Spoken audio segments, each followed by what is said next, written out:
భక్తివర్ణ ప్రేక్షకులకు శుభోదయం 26/6/2020 స్వస్తి శ్రీచాంద్ర విశ్వావసునామ సంవత్సరం ఉత్తరాయణం గ్రీష్మ ఋతువు ఆషాఢమాసం శుక్లపక్ష శుద్ధ పాడ్యమి గురువారం మధ్యాహ్నం 2:47 వరకు కూడా పాడ్యం ఉంది. ఆర్ద్ర నక్షత్రం ఉదయం 10:27.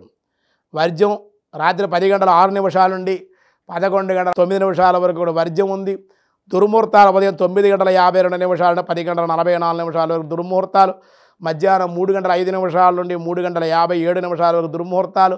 సూర్యోదయం 5:31, సూర్యాస్తమయం 6:34. అభివృద్ధి గడిలో ఉదయం 9:52 నుండి 10:49 వరకు రాహుకాలం. మధ్యాహ్నం 1:30 3 గంటల వరకు రాహుకాలం. ద్రవయోగం మధ్యాహ్నం 2:19 నుండి మధ్యాహ్నం 2:47 వరకు. బాలువ రాత్రి 2:05 వరకు. ఈరోజు ఆషాఢమాసం ప్రారంభమైంది.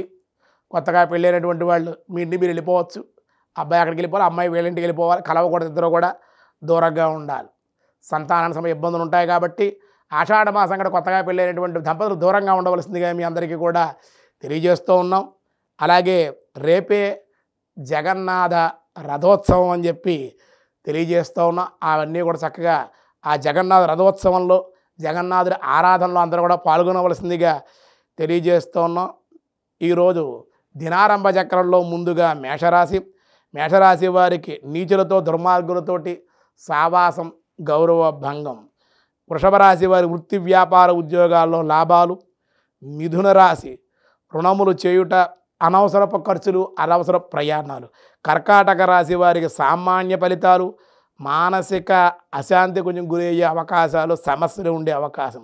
సింహరాశి వారికి చంచలత్వము, వృత్తి యందు ధన వ్యయము. కన్యారాశి వారికి ధనయోగము, బంధుమిత్రుల సందర్శనము. తులారాశి వారికి సంతానం ద్వారా శుభవార్తలు, దూర ప్రాంత ప్రయాణాలు.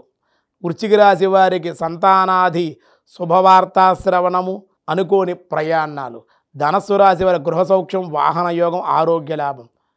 మకర రాశి వారికి రుణములు మంజూరగుట, ఆనందము. కుంభరాశి వారికి ధనలాభము, వృత్తియందు లాభాలు, ఉద్యోగ ప్రాప్తి. మీనరాశి వారికి అనుకోని అతిథులు రాక, విద్యలు విద్యందు శ్రద్ధ లేకపోవట, విద్యాభంగము ఉండే అవకాశాలు.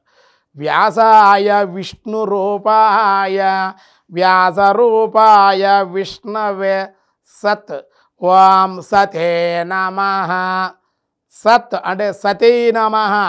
సకల భూతాలయందు శాశ్వతమైన స్థిరమైన నిత్యమై ఉండే పరబ్రహ్మమే కనుక పరమాత్మ నిస్సత్ అనే శబ్దంగా స్థవనీయుడయ్యాడు అని చెప్పారు. మిగతా విషయాలు రేపు చూద్దాం. ఈరోజు స్వస్తి.